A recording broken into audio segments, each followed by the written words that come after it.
Honduran people is honored and respected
The purpose of this hearing is to examine the threats to free and fair elections in Honduras under the Xiomara Castro government and to highlight how the United States can ensure that the will of the Honduran people is honored and respected on November 30th. I now recognize myself for an opening statement.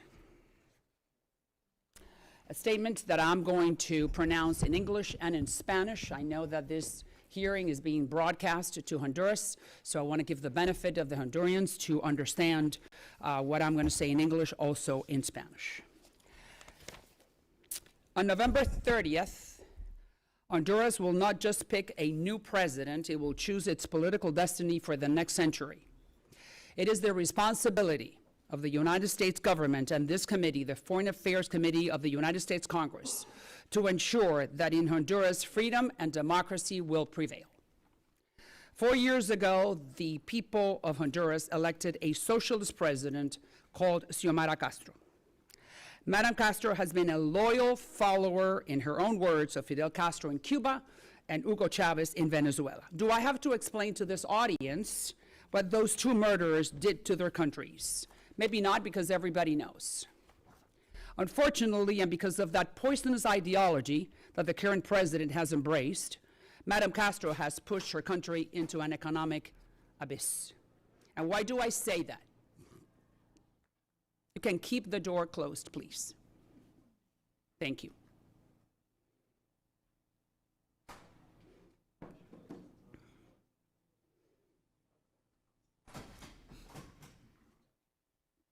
Thank you. And why do I say that?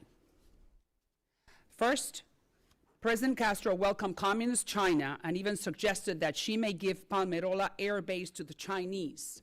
The Palmerola base is the key United States military installation in Latin America. Second, she broke relations with democratic Taiwan just to please China. Third, she gave another thug called Nicolás Maduro in Venezuela the highest Medal of Honor that the country can give to a civilian, the Order of Francisco Morazán. I am sure that Morazán has to be rolling in his grave. And fourth, flooded the country with Cuban spies dressed as doctors, teachers, and psychologists. 10 days from today, the fate of Honduras is in the hands of three candidates. Papito a la Orden, whose real name is Nasri Asfura, Salvador Nasralla, and Rixi Moncada. Mrs. Moncada is the heir to the communist throne picked by the current president. Mrs. Moncada says that Cuba is a democracy and that she wants Honduras to look just like Cuba. Well, this is the way Cuba looks today. I'm sure that Hondurans would not want that in their streets. At this hour, the voters of Honduras are at a crossroads, and they should think long and hard who are they going to vote for. As the chairwoman of the Western Hemisphere Subcommittee within the House Foreign Affairs Committee of the United States Congress, I am not telling you who to vote for. All I am saying is do not elect a communist. Communism is beautiful in theory and miserable in practice. Look at Venezuela. After 25 years, or 25 years ago, the Venezuelans were oblivious to the same warning I am saying today, and not even having the largest reserves of oil in the world save them from the economic catastrophe they're living today. Socialism's #1 goal is to corrode the democratic institutions, especially the armed forces. The Honduran armed forces, the most powerful institution in the country, are demanding direct access to private voter information. The armed forces are demanding to know who voted for who. This is not the military, which has made Hondurans proud for over 100 years. At the same time, or the same military, I should say, that pulled Mel Zelaya, the husband of the current president, out of his bed in his PJs, sent him to Costa Rica in the middle of the night for wanting to do the same thing that his wife is trying to do right now, impose communism in Honduras. 16 years ago, the military saved their country from communism, and today they need to do the same thing. So this committee is sending a very clear message, supported by the State Department and the Trump administration, that Honduras must hold a free, fair, and transparent elections. No intimidation, no stolen ballots, no foreign interference. The eye of the United States is upon Honduras this November 30th. In the United States, there are more than 1 million Hondurans, hundreds of thousands of them in my own district, Florida District number 27, the heart of the city of Miami. Oh, I know Hondurans very well. They're good people, hardworking, God-fearing, law-abiding, who have been beaten by a political class that has not treated them well for decades. They deserve someone who is not a communist, who will put the future of Honduras first, and that includes the two right candidates as well. Whomever wins these elections needs to put the fatherland above their own personal interests.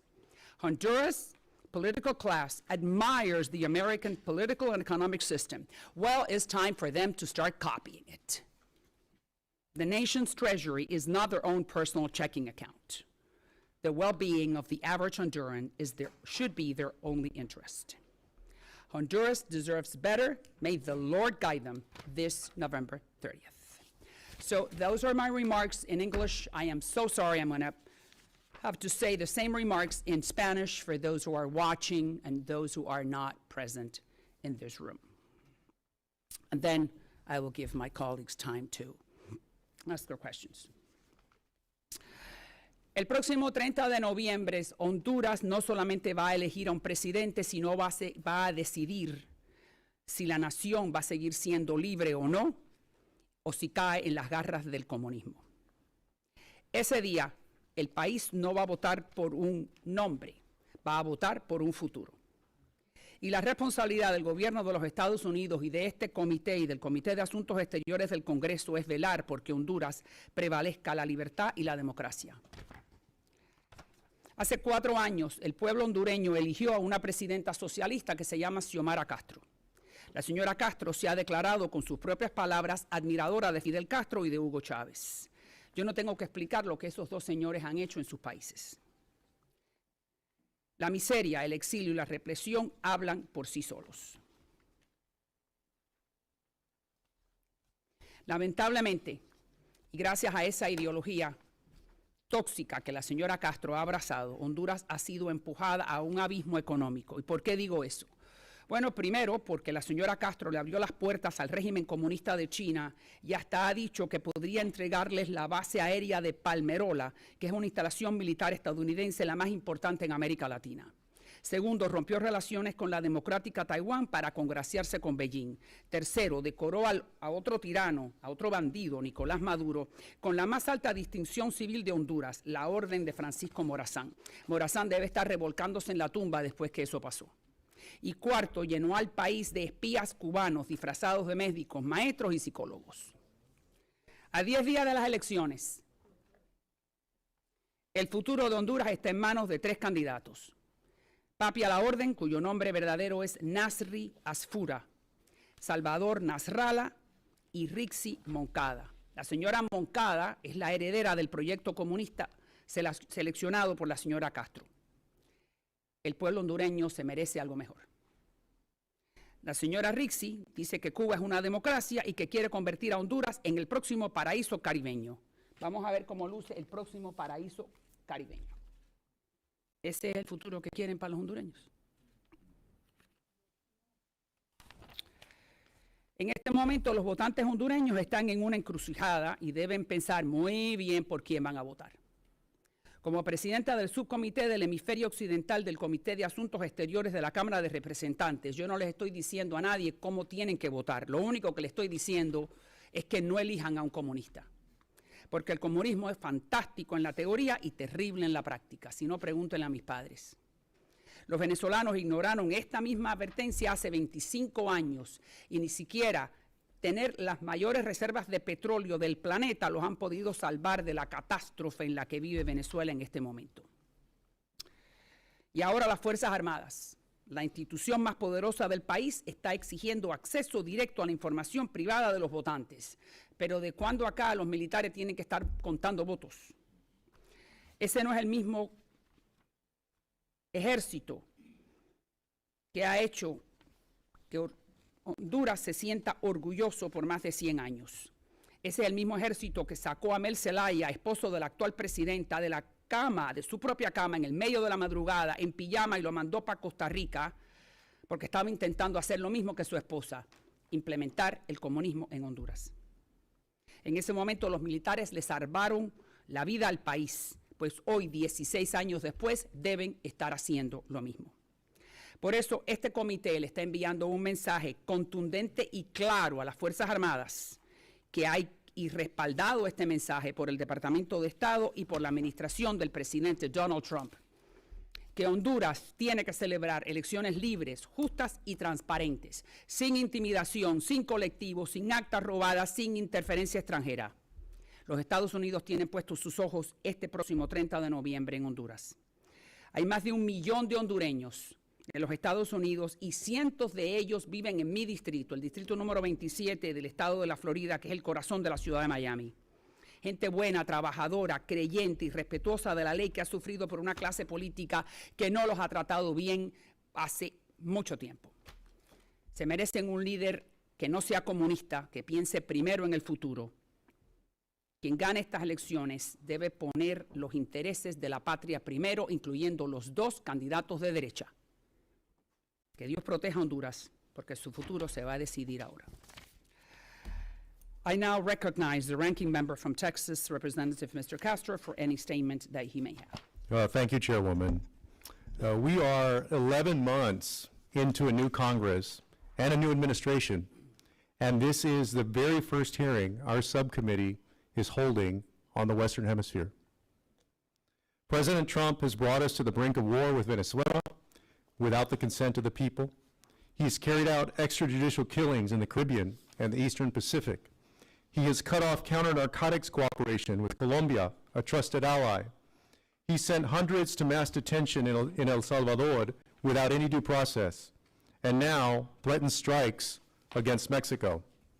He's canceled hundreds of millions in regional programs without explanation to Congress. And all of this has occurred without any hearings at all, without transparency, and without the oversight the Constitution requires. 11 months in, we haven't even had a budget hearing where a senior administration official comes before this committee and explains priorities for Latin America, the Caribbean, and the entire region.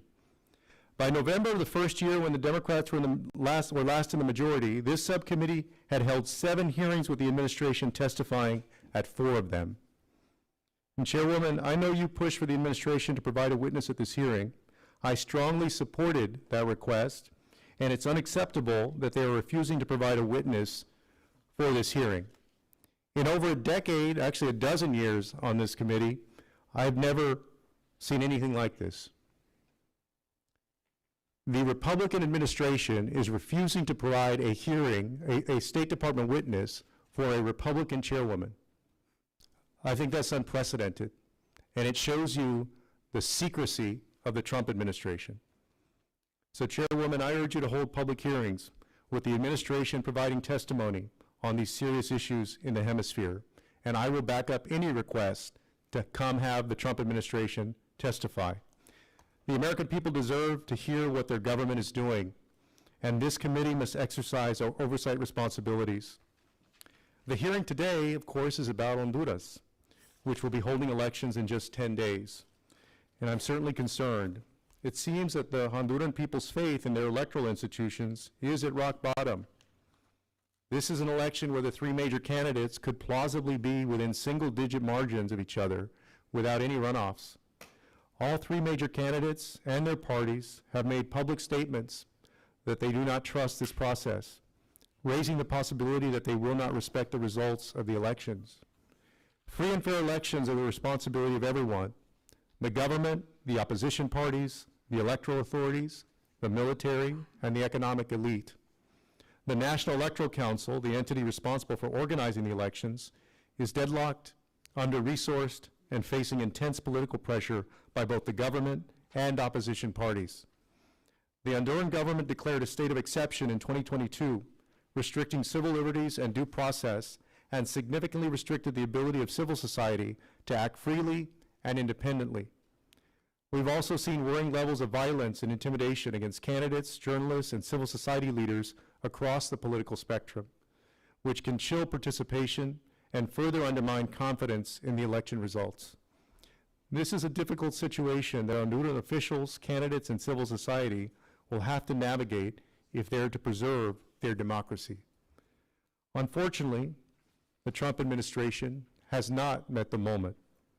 At the beginning of the year, the administration ended State Department and USAID programs that supported the rule of law and stronger electoral institutions in Honduras. Right before the critical March primary elections in Honduras, which Hondurans had serious concerns over, the administration cut funding for civil society organizations that would have provided much-needed transparency. The Trump administration has also been unwilling to raise any concerns for most of the year, finally making a statement just a week ago when Deputy Secretary Landau raised concerns. Fortunately, Hondurans in the region seem to be mobilizing. I'm glad that the OAS, the European Union, and other organizations will be sending election missions to Honduras. I urge the government to provide them with the transparency and the freedom to conduct their work.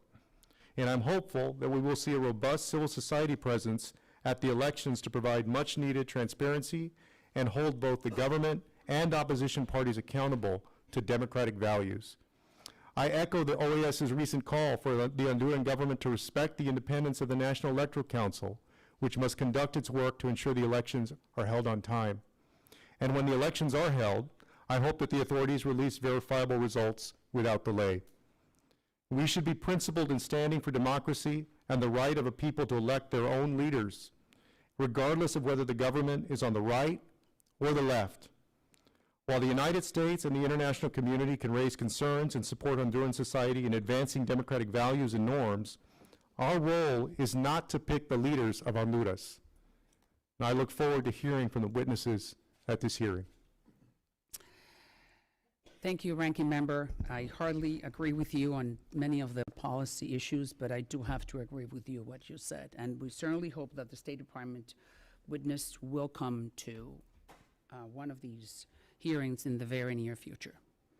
Thank you for your comments. Now, other members of the committee are reminded that opening statements may be submitted for the record. We're pleased to have a distinguished panel of witnesses before us today on this important topic. The Honorable Carlos Trujillo, former United States Ambassador to the Organization of American States, the oldest regional international organization in the world. Before that, Ambassador Trujillo served as Special Representative to the General Assembly of the United Nations, and he also served in the Florida House of Representatives for 4 terms. Thank you for being here, Ambassador. And Deborah Ulmer is the Regional Director of Latin America and the Caribbean Programs at the National Democratic Institute. The NDI is a nonprofit, nonpartisan organization that works to promote transparent and fair elections. Mrs. Ulmer has spent over a decade living and working in Latin America on democracy issues for NDI, for Freedom House, and for the United States government. Welcome, Madam. And lastly, we have Enrique Roy, Vice President of External Affairs at Human Rights First. Mr. Roy previously worked at the State Department and the USAID on Latin American issues and has testified before this committee in other capacities. This committee recognizes the importance of the issues before us and is grateful to have you here to speak today. Your full statements will be made part of the record, and I will ask you to keep your remarks to 5 minutes or less. And now I recognize Ambassador Trujillo for his opening statement. Thank you. Thank you, Chairwoman Salazar, Ranking Member Castro, and the distinguished members of this committee. I'm deeply grateful for the invitation to appear before you today to offer testimony concerning the critical matter of the upcoming elections in Honduras.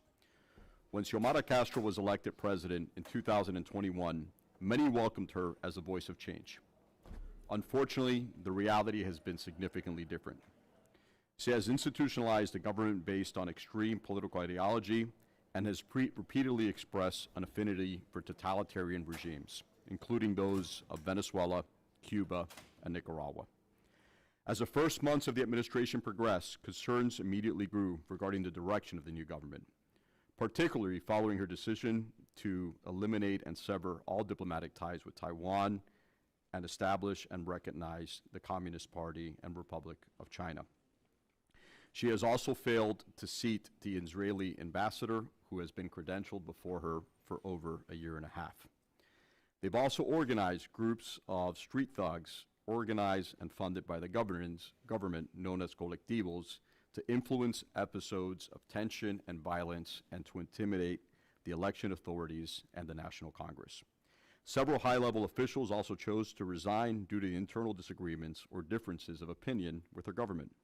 Among them was Edmundo Orellana, who served as Secretary of Transparency and Anti-Corruption. In the period leading up to the current election, civil society organizations, political sectors, and observers have expressed concerns over irregularities, particularly regarding delays and obstacles in contracting of essential services for Election Day. Recently, the tensions between the executive branch and the National Electoral Council have intensified. The former president of the Electoral Council, Cosette Lopez Osorio, has reported receiving death threats and judicial pressure, which, according to her, were intended to force her resignation. Magistrate Ana Paula Hall has similarly conveyed in public forums that she perceives threats to her security, escalating concerns regarding a potential maneuver to replace current electoral authorities with individuals deemed to be much more aligned with the interests of the current administration. Just last February, President Xiomara Castro's government canceled the extradition agreement for narcotics trafficking and organized crime extradition to the United States. The agreement was ultimately reinstated, but I believe the question to the committee is, why would she take such an extreme measure? She's also threatened to cancel the military cooperation of the American base in Palmarola, threats that are made repeatedly and constantly at American diplomats in country. Another sensitive point is the role of the armed forces. If we look at the historic record, their function in election has been limited to the custody and transportation of ballot boxes across the country. However, recent statements by the High Command, particularly the General Roosevelt Hernandez, have been interpreted by some sectors as an attempt to involve themselves in areas beyond their constitutional authority, raising concerns about their impartiality. I would also like to add the maneuvers performed within the National Congress by the leadership of Luis Redondo similarly warrant close attention and cannot be disregarded. The government of Honduras has been operating under a state of emergency since 2022. The constitutional safeguards and rights of its citizens have ultimately been suspended. Redondo used this as an opportunity to continue ordinary sessions, despite more than 78 of the 128 members of Congress demanding to return to a regular session. Instead, he opted to create a permanent commission composed of 9 deputies aligned with his Libre party. Through this structure, interim appointments could be imposed once officials of the National Election Council and Electoral Justice Tribunal are suspended or removed from their positions. Finally, the role of the public ministry has been subject of debate. Various opposition parties have alerted that the Attorney General, Yoel Zelaya, the nephew of Libre candidate Rixi Moncada, has been making decisions favoring his aunt, including legally contested actions against electoral authorities. Some officials in this environment have temporarily left the country due to fear of prosecution or death. For members of Congress and of the Trump administration, strengthening electoral transparency in Honduras is essential. Washington maintains a significant influence in the country through security operation, family ties, and deep bilateral economic cooperation. I commend the committee members for being here today and discussing this very important election. In less than 10 days, the future of one of our great allies will be decided. Thank you, Ambassador Trujillo. I now recognize Mrs. Ulmer for her opening statement. Thank you. Chairwoman Salazar, Ranking Member Castro, and members of the Subcommittee on the Western Hemisphere, thank you for this opportunity to address this hearing. I've worked and lived in Honduras, where I witnessed the post-election violence in 2017. As you know, NDI organized a bipartisan pre-election assessment mission when we visited the country in early August. NDI's findings and recommendations and assistance to a broad citizen observation initiative called the Observadores Electorales de Honduras informed my observations. NDI's work is currently supported by the National Endowment for Democracy. As Honduras heads to the November 30th elections in just 10 days, the stakes extend far beyond its borders. At a moment when democracy is being tested across the globe, this vote will determine more than who governs Honduras. It will shape the country's stability and influence regional security and U.S. strategic interest in Central America. A credible election in Honduras is essential to avoiding a slide into deeper political instability. The real stake lies beyond electoral disputes, which can trigger immediate unrest. The larger danger is more profound. A leadership that assumes office without a genuine mandate, weakening democratic checks, further eroding public confidence, and undermining the country's governability in lasting ways. Washington has good reason to care. Honduras is already a major point for cocaine moving from South America to the United States. Political turmoil could make this already serious problem much worse. The country is also home to Sotocano Air Base, a key hub for U.S. military operations in Central America. And with more than 200 U.S. companies operating in Honduras, instability could put significant American investment at risk. In short, Honduras' stability matters to American security, economic interest, and the lives of thousands of families with deep ties in both countries. Yet, Hondurans face this election with deep distrust in their government, rooted in the 2009 constitutional crises that led to a coup d'etat, and the 2017 presidential re-election when allegations of fraud resulted in deadly post-election violence. Recent votes have only stoked public mistrust and instability. The March general primaries were marred by failures to safeguard ballots, and significant voting delays occurred in the country's two largest cities in Tegucigalpa and San Pedro Sula. Since its August mission, NDI has heard consistent concerns about undue political interference and legal pressures on the National Electoral Council and the Electoral Justice Tribunal. These actions contribute to a serious deterioration of democratic norms, as sustained attacks from other branches of government against electoral authorities deepen the risk of prolonged political crises. In this respect, the work of the National Electoral Council hinges on the cooperation of all political actors and government institutions, including the armed forces, which are constitutionally mandated not only with safeguarding the ballots or providing overall election security, but also with guaranteeing the orderly alternation of power. The Honduran people deserve and transparent elections in which their votes are counted accurately and their voices are respected.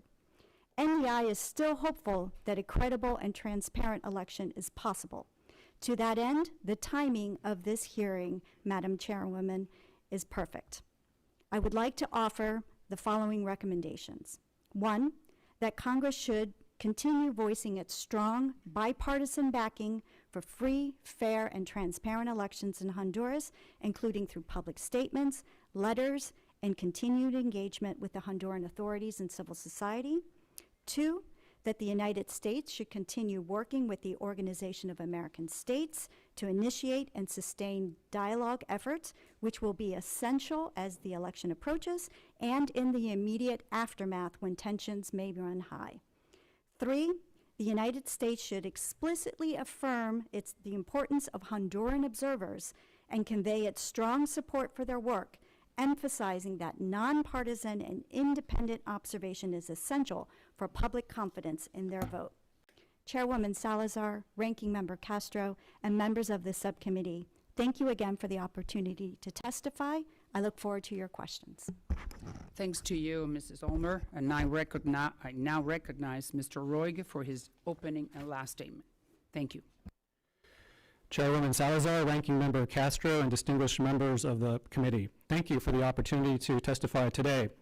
I'm here on behalf of Human Rights First to discuss the upcoming elections in Honduras and the ways in which recent U.S. foreign assistance decisions have impacted the ability to support electoral observation, civil society oversight, media programs, and anti-corruption efforts. As you know, Honduras enters its next electoral cycle already burdened by increased polarization, a legacy of irregular elections, and a justice system that has been hollowed out by political manipulation and organized crime infiltration.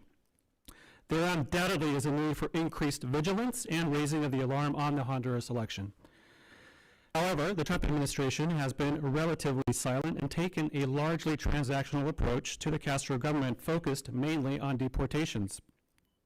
According to Human Rights First, ICE Flight Monitor, the United States from January to October 2025 carried out 353 deportation flights to Honduras, making it the second highest deportation destination after Guatemala. The administration also pressured Honduras into signing asylum cooperative agreements that allow the U.S. to send asylum seekers there without assessing their claims. And the administration's termination of TPS for 72,000 Hondurans in September of this year has further placed even more people at risk of removal. Now, while the Trump administration has remained focused on deportations, there are other national security interests at play that require greater vigilance of the electoral process in Honduras. Fortunately, the European Union and the Organization of American States have stepped up and called for greater transparency and legitimacy of the upcoming election.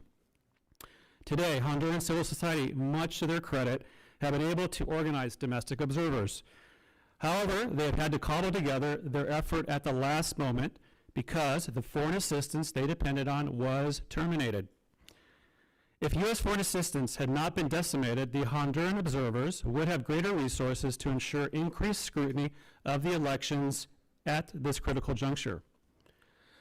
Unfortunately, this is not just a Honduran problem. Beginning earlier this year, the administration froze and terminated a broad range of U.S. aid and State Department programs, including those that have long supported election integrity, civil society resilience, and anti-corruption efforts in the region, including support to independent election observers and technical assistance to electoral authorities, investigative journalism networks and fact-checking consortia that counter disinformation during elections, digital security programs that protect activists, monitors, and independent media from targeted attacks, rule of law and anti-corruption initiatives that help insulate prosecutors, auditors, and judges from political interference.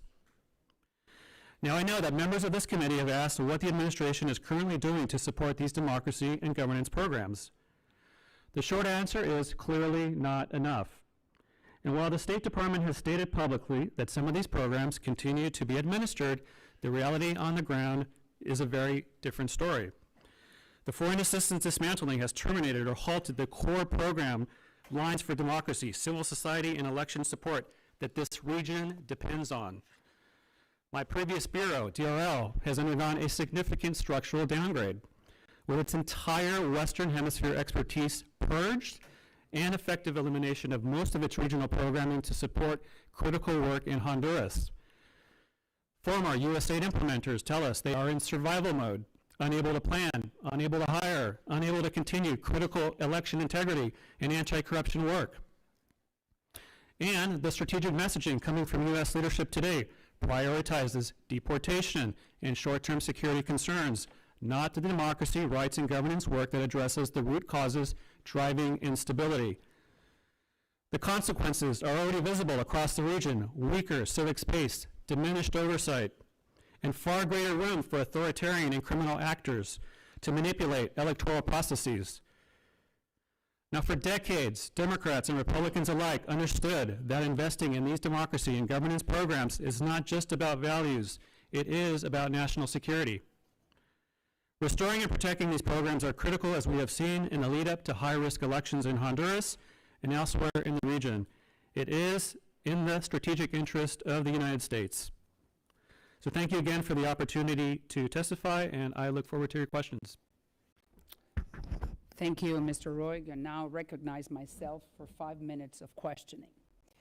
So I think we're all on the same page. We want Honduras to have a free, fair elections November 30th, and that is the reason why we're here. And I have 2 questions, and I can start with you, Ambassador Trujillo, and obviously Deborah, you can always pitch in. Is the current Castro government trying to rig the elections? Yes or no? And if they are, how are they doing? And number three, what can the United States do in order to stop that effort? Thank you, Madam Chair. The answer is yes. And how are they doing it? If you look at the way that they've gone after the Electoral Council, the Electoral Council is composed of one member from each party. There are three major parties in Honduras. Everyone sends their representative.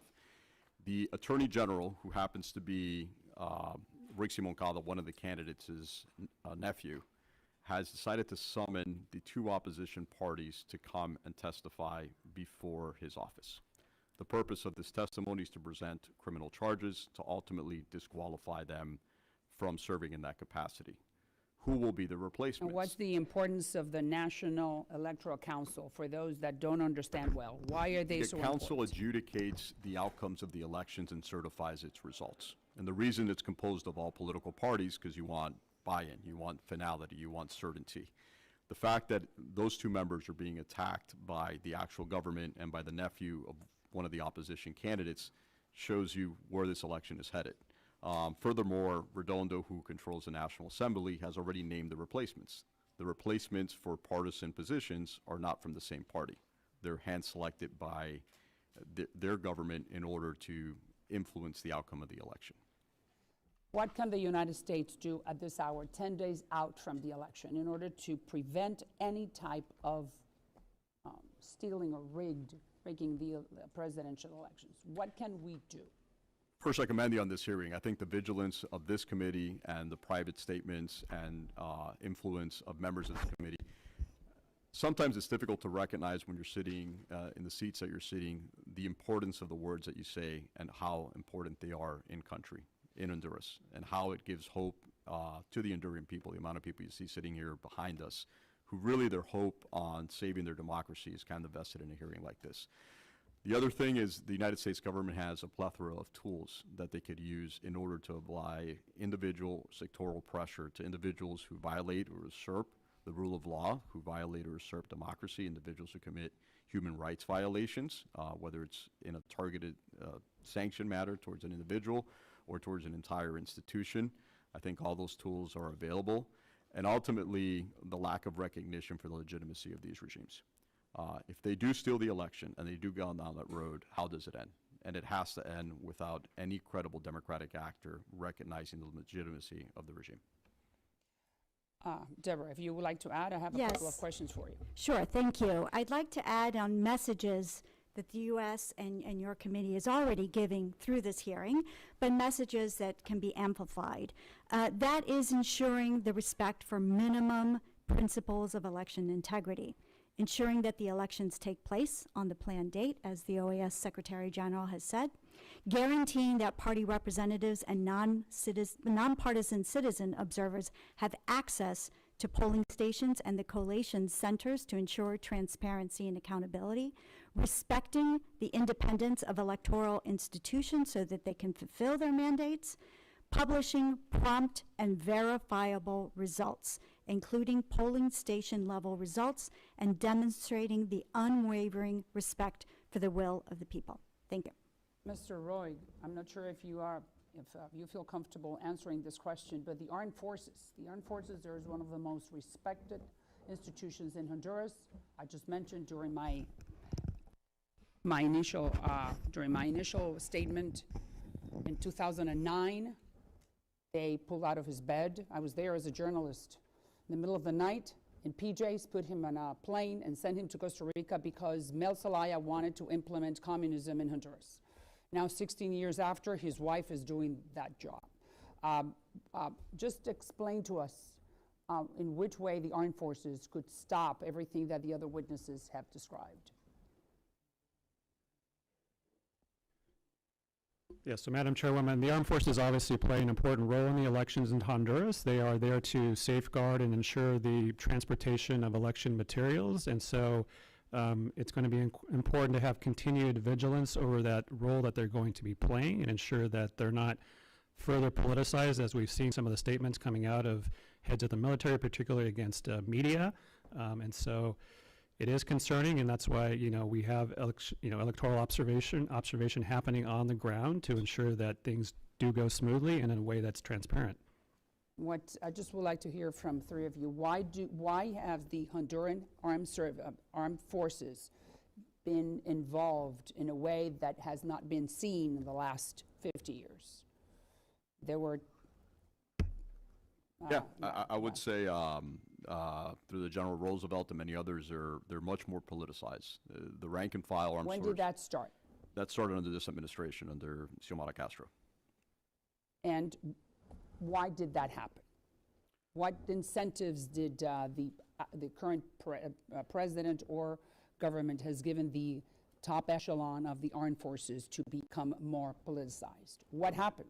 It's absolute loyalty to the executive rather than to the Constitution. And That has not been the case in Honduras for the last 100 years. historically, it would be difficult to see the president of the country giving multiple political speeches with high-ranking generals standing behind them. And then why did that happen? Because I remember when I lived in Honduras, that this is the only country in Central America which did not have a guerrilla, right? We would go to Honduras just to rest from El Salvador, Guatemala, Nicaragua. Honduras was like the I would go for the haven, but what happened with those armed forces that kept at bay a guerrilla movement? The top purge of the armed forces, the top brass of the armed forces have been purged and replaced by ideological loyalists to the regime. That happened in Cuba, Castro, Chavez, Venezuela. And Nicaragua. I yield back, and I recognize Ranking Member Castro for 5 minutes. Thank you, Chairwoman. That's happening in Donald Trump's America right now, too. On these kinds of hearings, one of the disadvantages that we have here when you're not in the country that we're discussing is that we're not on the ground. We're not in the middle of the action, so to speak. And so we rely on witnesses and experts and others to come and tell us, based on their expertise, what's going on. And it's hard sometimes to sort out what's fact and fiction or exaggeration or hyperbole, and you probably can never be 100% certain of anything that you hear. But I wanted to start with you, Ambassador Trujillo, because you did mention conflicts of interest with the Attorney General and so forth, and I want to commend you for your service as Ambassador, U.S. Ambassador to the OAS. But also want to ask you about conflicts of interest that you have sitting here today. You are a registered foreign agent, is that correct? That is correct, but not in Honduras. You represent the Dominican Republic, Haiti, Guyana, Japan, and Bosnia, is that correct? And Kenya as well. And Kenya. You also have, you and your firm have significant corporate clients in Honduras who are actively working against the sitting government, is that correct? That's not correct. You have clients in Honduras. I do have clients in Honduras. You represent Prospera Honduras? I do no longer represent Prosper Honduras. Does your firm still represent Prospera Honduras? We do not represent Prosper Honduras. When did you represent them? For what period of time? Prior to the Trump administration, probably through, it was one of my partners in my firm, probably through the first quarter of this year. You also represent two financial institutions in Honduras, you or your firm? They're all over Central America, yes. And so I want to ask you, did you discuss your upcoming testimony with any of your clients before this hearing? I have not. Did you get advice? Ranking Member, I'm sorry I'm interrupting. I think we're here for just one purpose, to assure that November 30th are clean and fair elections in Honduras. Ambassador Trujillo may have many clients in Honduras, but that does not mean that he does not want the best outcome on November 30th. So I think we should just concentrate on finding out what's really happening right now and how we can preserve the integrity of those elections. Oh, Chairwoman, I've never interrupted your time, and you've never interrupted my time. And these are fair questions about a witness, especially when the witness talked about conflicts of interest of others in Honduras. I think it's fair to consider whether there's conflicts of interest being presented to us here today. And so that's why I asked him about the clients that he represented, including Prospera, which was very controversial in Honduras, which was fighting with the government there, involved in litigation and later arbitration. I think that's a significant perspective, and obviously one that you've chosen to discuss this, but I think that folks need to know that. I think that's important. If you're insinuating, just to be clear, ranking Sure. member, if you're insinuating that my testimony here is tainted, because 9 months ago I represented, and I didn't even personally represent it, my firm represented Honduras Prospera, which is another asset, American asset, by the way, that was sequestered and taken away by this government and is actually being actively supported not only by the Biden State Department, but also by the Trump one. If you're insinuating that that somehow taints my testimony, it's factually inaccurate. No, Ambassador, I commended you for your service as ambassador to OAS. I'm not saying that your testimony is tainted, but I want there to be a full understanding about your perspective as a witness. It's very rare that we have a registered foreign agent and a registered lobbyist sit in that chair where you're sitting. That almost never happens. So when it does, I think it's important to discuss that. But I have a question for Mr. Roig really quickly. I want to ask you, actually, Mr. Roig or Ms. Ulmer, both of you have emphasized the importance of independent electoral institutions. Given the deadlock inside the National Electoral Council and the political pressure facing the Tribunal for Electoral Justice, what are the most urgent steps Honduras must take in the next 10 days to restore minimum public confidence in these institutions? There's 10 days left. What has to happen? Thank you. The independence of the Honduran electoral institutions are vital. And that is not only of the National Electoral Council, but it's also the Electoral Justice Tribunal. They both have important results. One who administers the results, the other who adjudicates any challenges. But it's critical that these institutions are able to fulfill their mandates and ensure credible and transparent elections. I commend the CNE for accrediting, I think, a record number of domestic observers.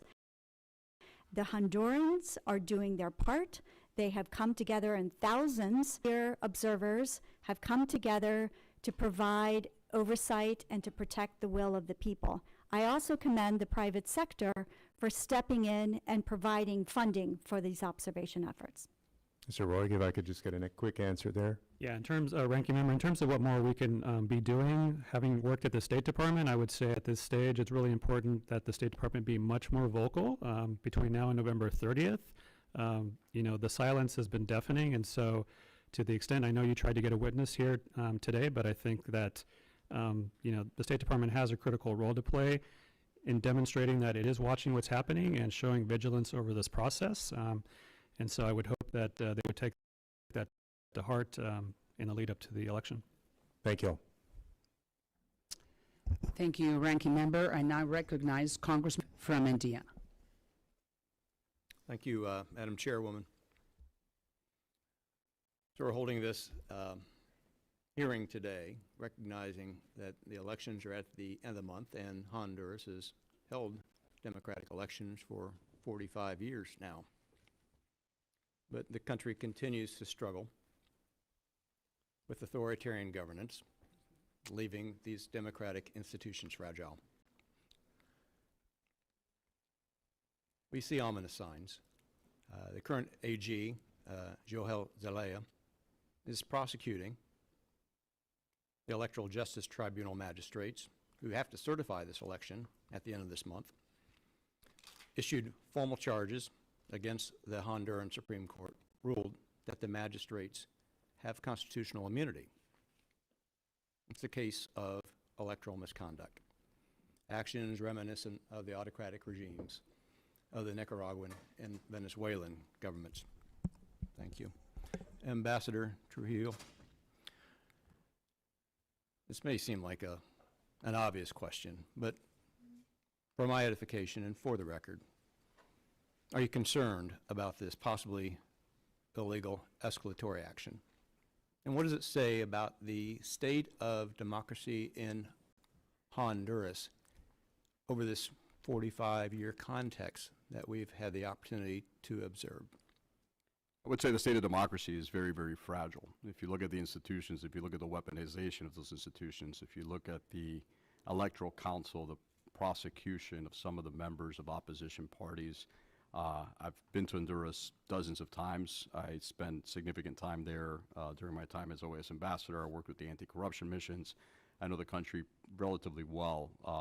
It's as fragile as I've seen it in recent times, and that's taking into account that the previous president is serving time in federal prison for drug trafficking.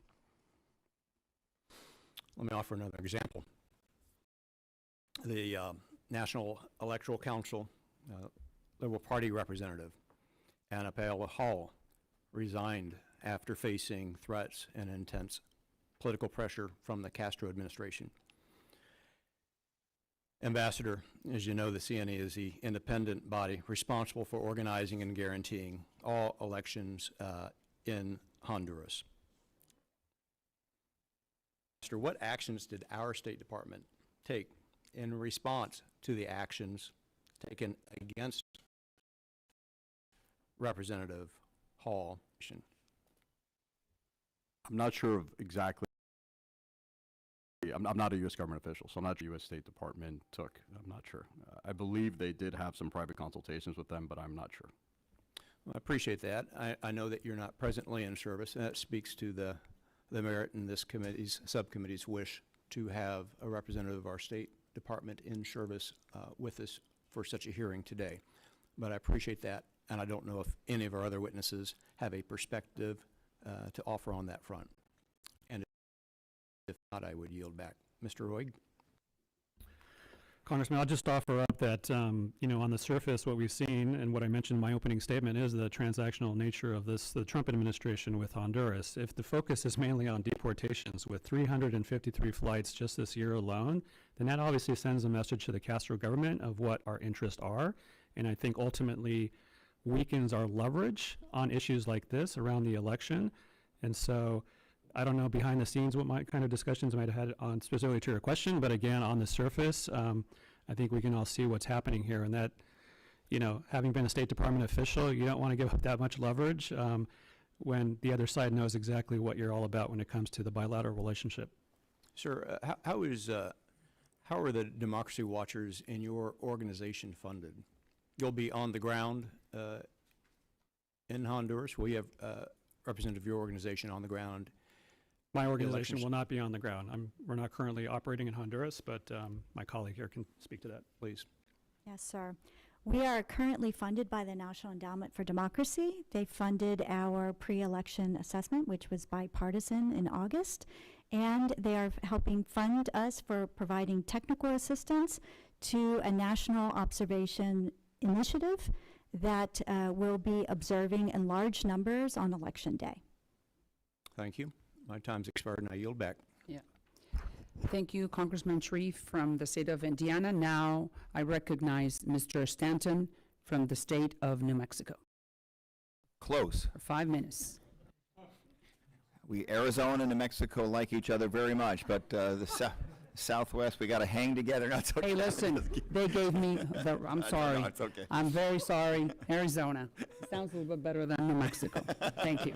Yes, But thank you, Madam Chair, for convening this hearing. Thank you for our witnesses for being here today, particularly on very short notice. We understand that you were asked to appear before this committee in very short notice, and I associate my comments with a lot of the comments made by our chair and our ranking member about the critical importance of free, fair, democratic elections in Honduras. I also associate myself with the comments of Representative Castro. We wouldn't need a registered lobbyist before us if the Trump administration had sent their representatives, because we have some very tough questions for the Trump administration and their policy in the Western Hemisphere. And I don't diminish the importance of these critical upcoming elections in Honduras at the end of the month and the serious threats to free and fair elections, taking a page out of some of Maduro's bag of tricks, if you will, to usurp free and fair election. These matters deserve our attention. But for me, it is unfathomable that this single topic would dominate our first hearing in over half a year. We have not met as a subcommittee in more than 6 months. During that time, the Trump administration has been carrying out unchecked actions that fall squarely within the purview of the Foreign Affairs Committee and this particular committee. The president continues to halt foreign assistance, leaving the door wide open to greater PRC influence. He's threatened Brazilian officials who convicted his friend Bolsonaro of attempting a coup. He has illegally deported immigrants to El Salvador, where they were tortured, according to a recent report by Human Rights Watch. And the Foreign Affairs Committee has remained, for the most part, silent. Congress has failed to provide the American people with any meaningful debate or discussion about these consequential actions. There has been no attempt to demand justification under our Constitution. Just as my Republican colleagues have made no real attempt to check the president's abuse of tariff authority, my Republican colleagues seem to be content to let him impose tariffs as high as he chooses, on any country he chooses, for any reason he chooses. Consequences for American consumers and businesses be damned. Again and again, the GOP-led Congress is missing in action on these critical issues. But nowhere is this abdication more dangerous than in Venezuela. President Trump has usurped Congress war powers. He has unilaterally declared hostilities and launched lethal attacks without congressional authorization. The administration has provided no credible rationale to Congress or the American people for these actions. The Pentagon hasn't even provided evidence that the people they've struck are narco traffickers. Congress has made importation of illegal drugs into the United States a felony offense to be prosecuted in our courts with severe criminal penalties, and American officials are already doing that work, like the women and men of the U.S. Coast Guard and the DEA. Now, though, the administration has deployed an invasion-level force in the Caribbean, 15,000 troops, a carrier strike group, a nuclear submarine, and military aircraft. The largest military buildup in the region since the Cuban Missile Crisis, for what they claim is a counter-narcotics mission. And the president has openly threatened land strikes in Venezuela despite his own administration assuring lawmakers that there were no such plans and that they lacked legal justification. This is a stunning escalation to the brink of war in the Western Hemisphere. The president believes he can act as judge, jury, and executioner, and no one will stop him. My colleagues across the aisle have given him no reason to think otherwise. Make no mistake, Nicolas Maduro's regime is illegitimate and undemocratic, and I am constantly inspired by Maria Corina Machado and her fight to advance democracy in Venezuela. But the history of U.S. military intervention in Latin America and the Caribbean should warn us that military action may not lead to the democratic transition the Venezuelan people desire and for which they voted peacefully in 2024.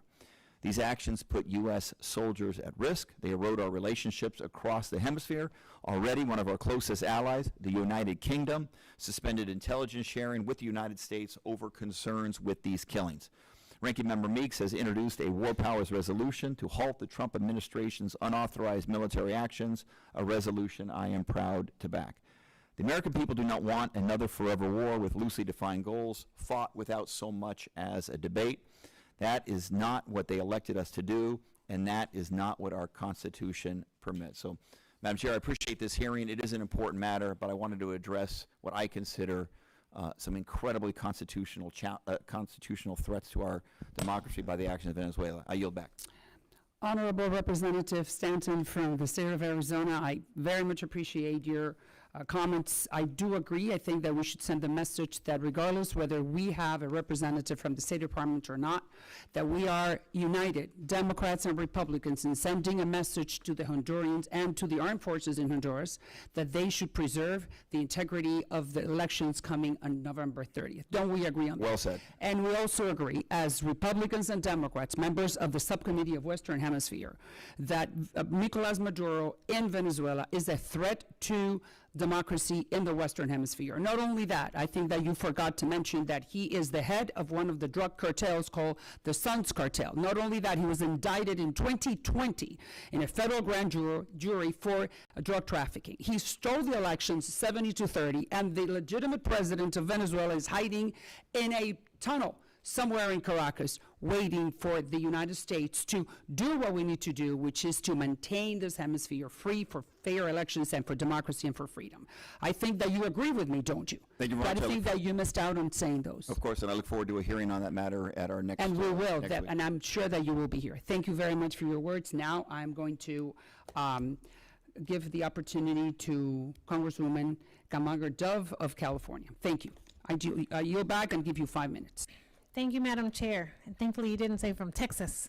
Right, or from Arizona. That would be a That's compliment if you said something.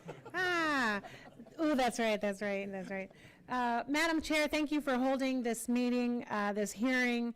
And it is absolutely ridiculous that 11 months into the year, this subcommittee has not had a single administration official come to testify on any issue on the Western Hemisphere. If nothing else, it is a vivid display of the total lack of respect this administration has for my Republican colleagues, your constituents, and their expectation of your acquiescence. But it is not surprising. Trump has completely sidelined Congress as a co-equal branch of government, and nowhere is that more apparent than in his Latin America policy, a region that demands better from us and actually deserves our thoughtful attention, like talking about free and fair elections in Honduras.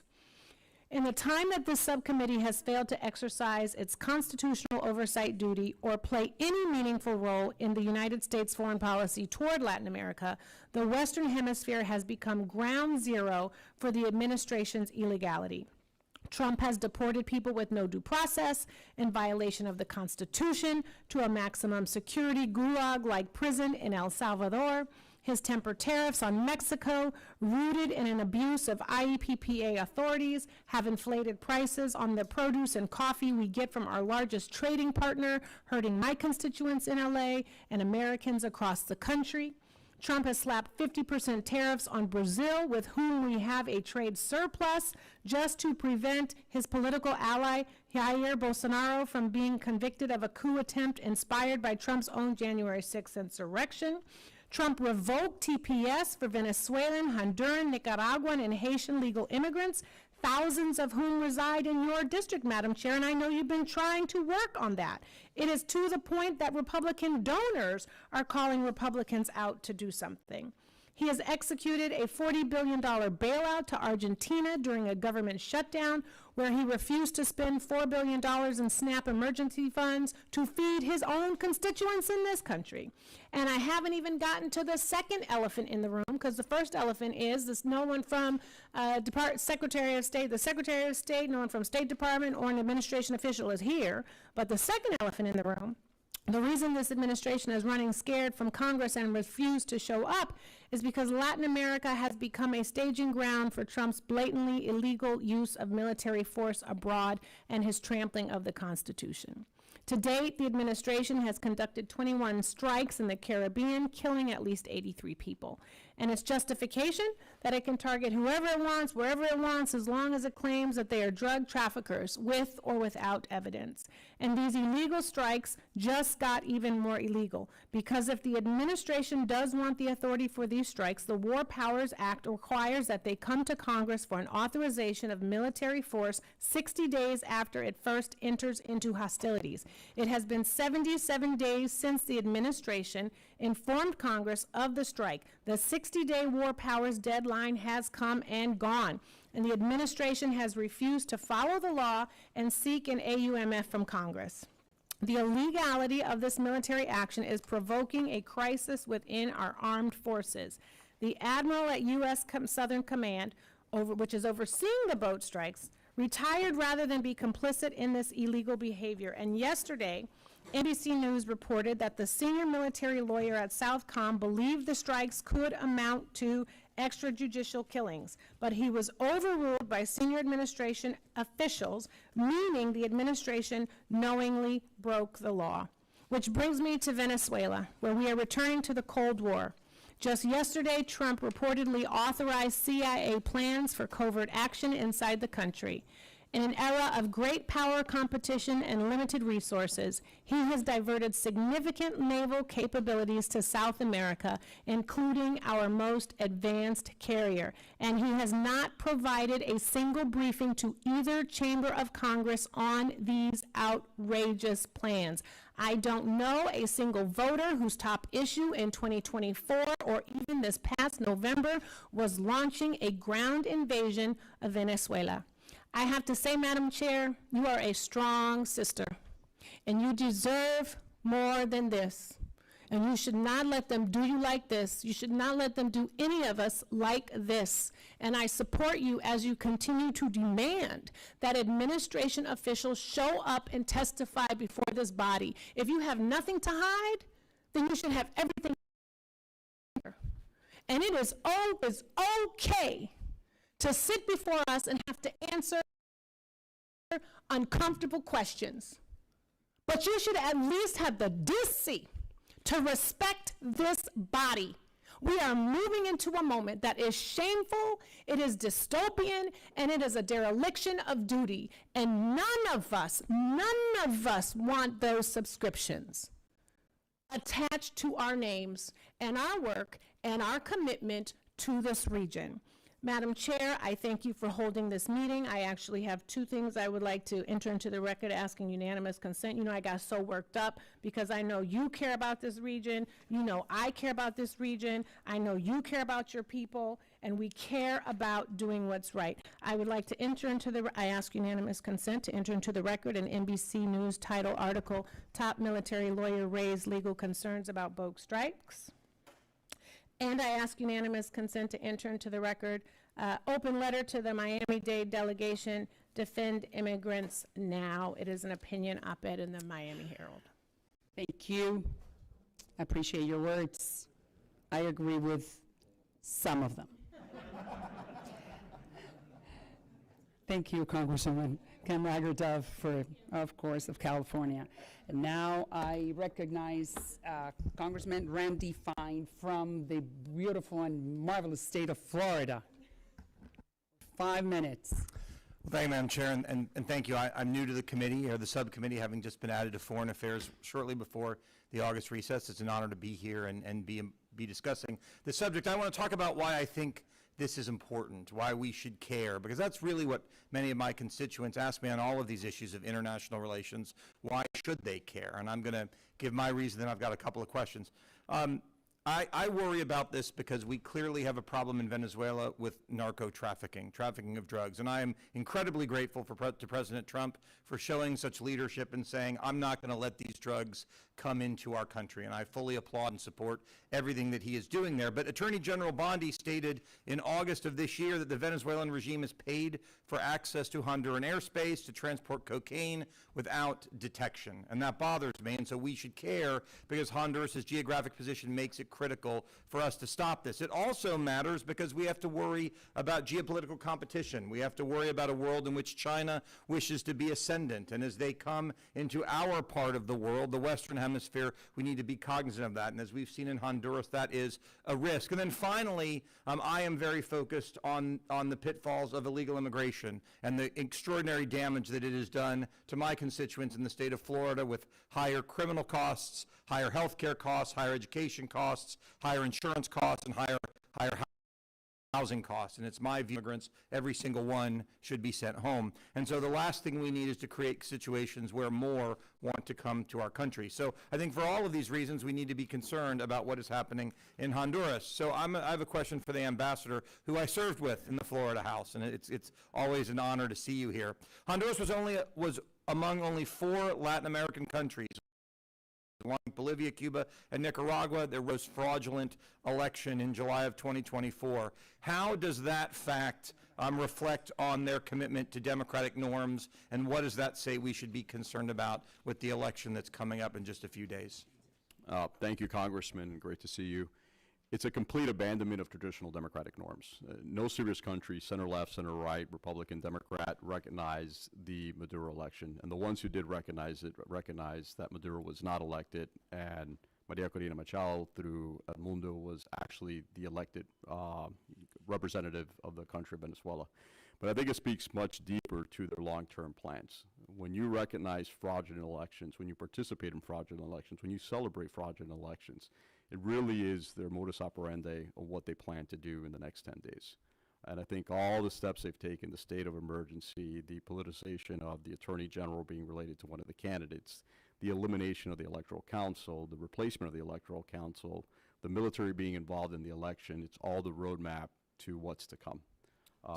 We hope it doesn't get there. So my follow-up, and actually I'll ask this for all of you, but I'd ask you keep your answer to sort of 10 seconds, is do you have, each of you have legitimate concerns that the outcome of the election will not be free and fair and something that we can take great confidence in? Or are you saying, no, we can count the votes and we'll know where we are the next day? I have concerns. I would say we would have concerns if the CNE and the TJE are not allowed to do their jobs. Okay, and do you think they'll be allowed to do their jobs? I'll get to you in a second, sir, but do you think they'll be allowed? We hope so, and we hope that this hearing is sending a strong message. Okay. Yeah, I would agree with my colleagues here that we definitely have concerns, but I would also just note quickly that this problem of authoritarianism isn't one just on the left, it's also one on the right. I will note that El Salvador, Bukele has imprisoned Ruth Lopez, a Hey, civil not the society subject of the hearing activist. today. I got a minute and 8 seconds left. So I've got another question for my friend, the ambassadors. Do you assess that the pattern of prosecuting electoral judges, forcing resignations of opposition CNA representatives, releasing allegedly fabricated audio recordings, mirrors the authoritarian playbook that we've seen in Venezuela and Nicaragua? And what are your thoughts on that? It was actually copyright written by the Cubans and then exported across the region. I agree with your assessment. Well, I share that concern. We obviously want great relationships with our neighbors. You know, to me, it's less about who wins an election. It's more about, can you have confidence in them? And I think you all have raised grave concerns about what's going to happen. I hope that the Hondurans are able to have a free and fair election and that we can continue to have great relations with the country. With that, I yield back. Thank you, Representative Fine. Now I recognize Representative Titus from the state of Nevada for 5 minutes. Thank you for being here. Thank you, Madam Chairman. Lo siento, no hablo español muy bien. Un poquito, nada más. Ojalá que mejore. I'm glad that That after... accent is really good. Thank you, thank you. It's a little southern accent. That's it. Well, I'm glad that after 11 months of the administration that we are finally having a hearing that is really focused on the Western Hemisphere, because that's what our committee is supposed to be looking at, and it's taken us a while to get here. Now, in the meantime, we have seen Trump threaten to seize the Panama Canal. He has renamed the Gulf of Mexico. He has given $40 billion to Argentina. He has threatened military strikes against Mexico. He has bombed boats in the Caribbean without legal justification.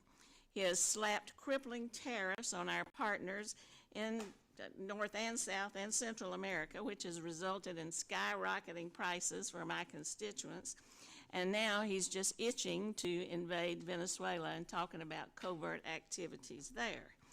We haven't addressed any of that up until this point, and yet it is happening as we speak, all of these things going on in the hemisphere. Now, that's not to minimize the importance of what's happening in Honduras and the value of democratic institutions there and elsewhere, but it's merely to highlight the fact that the committee knows what the Trump administration is doing in Latin America. It is creating chaos throughout the hemisphere. It is not advancing U.S. interest in the region. It's not making our constituents in this country or throughout the region safer, stronger, or more prosperous, and it's not how this country should be doing foreign policy. Republicans on this committee know that if we talk about those things, they may lose the narrative on any of these issues, so we have just diverted attention away from everything else that's going on there. And especially now that we know the president probably doesn't have any trouble putting boots on the ground in the foreign country. So I would ask you, Mr. Rhodes, do you think that the chaos that the administration has wrought throughout the hemisphere could have any negative impacts on Honduras, on its institutions going beyond the election, migration policy, security challenges, other things? I mean, the election is just one day. Then you got to deal with the future. How is all this chaos going to impact what happens next? Yes, Congresswoman, as I stated in my opening statement, the Trump administration has largely operated a very transactional approach to the region. With Honduras, there have been 353 deportation flights this year alone, and so it's very obvious to the Castro government, if they play ball on that count, they can get away with a lot of other stuff. And so that's of concern to many of us. On Venezuela, my organization, Human Rights First, has been pretty vocal that what is happening with the boat strikes amounts to extrajudicial killings, particularly without any evidence. We all know that fentanyl is not coming from Venezuela, it's coming through Mexico. And so it's really, at the end of the day, a dysfunctional game of whack-a-mole that is being played out right now in the Caribbean and probably will have no impact on drug markets here in the U.S. Just a month ago, I was up in Baltimore doing police ride-alongs at drug markets, and I can't tell you the number of fentanyl needles that were all over the ground in these neighborhoods. So very hard to imagine that any of this is going to have any impact on that, what the Trump administration says they're trying to do. And at the last point, we have to be consistent when we call out left-leaning authoritarian regimes. There are also, as I said earlier, ones on the right. Bukele in El Salvador has demonstrated authoritarian tendencies. You've seen Cristal Sal, one of the leading human rights organizations, which has had to leave the country because one of their anti-corruption activists is now currently in prison. So let's be consistent also in the sense of how we deal with these issues. Well, do you think cutting off foreign assistance for democracy and good government programs would make a difference? That's been a negative impact on this notion that we need free and fair elections. You've got no NDI, no IRI down there working on these issues because we've cut off all that foreign aid. I'll say definitely the dismantling of USAID and the cut in assistance that my bureau, DRL, provided definitely has had an impact on electoral observation, support to civic activists, to media outlets, other organizations. NDI has been able to continue their operation at a reduced scale, but we would be in a different position if we had a much more robust foreign assistance apparatus at this point that we could have started much sooner to prepare the way for the elections on November 30th in Honduras. Well, we've heard a lot of testimony here about how the Honduran people have low trust in their government and they're not confident that these elections are going to be free and fair. Do you think having the chairwoman of this committee say, I'm not going to tell you who to vote for, but don't vote for the communists, is that going to help increase trust in the electoral process, or think that it's fair and being done in Honduras and not with a thumb on the scale from somewhere else? Well, Congresswoman, obviously we want to maintain impartiality in all of this, but it is important to call out the irregularities that we are seeing currently on the ground, and so I think that's what we've all stated here in our opening testimonies, that there are things that do concern us on what's happening in Honduras. But again, I'll go back to my point. Let's be consistent and call it out on both the left and the right when we see governments that are demonstrating authoritarian tendencies on both sides of the political side. Thank you. Thank you, Madam Titus from the state of Nevada. Now I recognize Congressman McKenzie from Pennsylvania for 5 minutes. Thank you, Madam Chair. Appreciate today's hearing. Obviously, Honduras is a key U.S. partner in Central America, and we want to make sure that they are secure and prosperous and maintaining a good relationship with our country. We also want to work with the Honduran government to address shared challenges in the region, like drug trafficking and reducing crime. And so have a couple questions. I'll follow up on election irregularities, which we just touched on a little bit, but I'm also concerned about what the elections and irregularities, how they can affect our ability to work together, and what it also means for China's growing influence in the region. And so, Ambassador Trujillo, during your tenure as ambassador to the OAS, Honduras shifted diplomatic relations from Taiwan to China. And in your estimation, what factors drove that decision, and how have you seen Chinese influence expand in the country since the decision? Thank you. It happened after my term in the OAS, but they did shift, and they campaigned on breaking diplomatic relationships with Taiwan in order to favor China. China's been significantly much more active, not only in Honduras, but in the region. If you look at the last 10 years, from Honduras to Panama to the Dominican Republic, I'm sure I'm missing a few, but a lot of those countries have shifted their diplomatic relationships to Taiwan, from Taiwan to China. And in Honduras in particular, they've been significantly aggressive in providing intelligence, in providing some communication support, in providing telecom support, and also providing strengthening diplomatic ties, including multiple state trips from Honduran high-ranking officials, including the president, to Beijing. So just to highlight again and expand on what you said there about how they had campaigned on that. Tell me how that played in the elections, or how did that contribute to the outcome of the elections? Well, they actively campaigned on having more normalized relationship, and they always obviously paint it as trade, right? This economic engine of China, we're going to have trade. It's going to help grow our economy. It's played out throughout the rest of Latin America. It's never been the case. China is really good at importing. They're really bad at purchasing exports. So I think that continues to be the case. Going forward, it'll be interesting to see if the candidates from the opposition switch to diplomatic recognition. and whether they leave from Beijing back to Taipei. And do you think the decision to make that a part of the political campaign in the election was driven by Hondurans, or was that driven by the Chinese? I think by both. I would say the Honduran officials who accepted the challenge and the Chinese who provided the opportunity. Okay, thank you. We were Deputy Secretary of State's statement last week on the upcoming Honduran elections. He echoed the concerns of the OAS.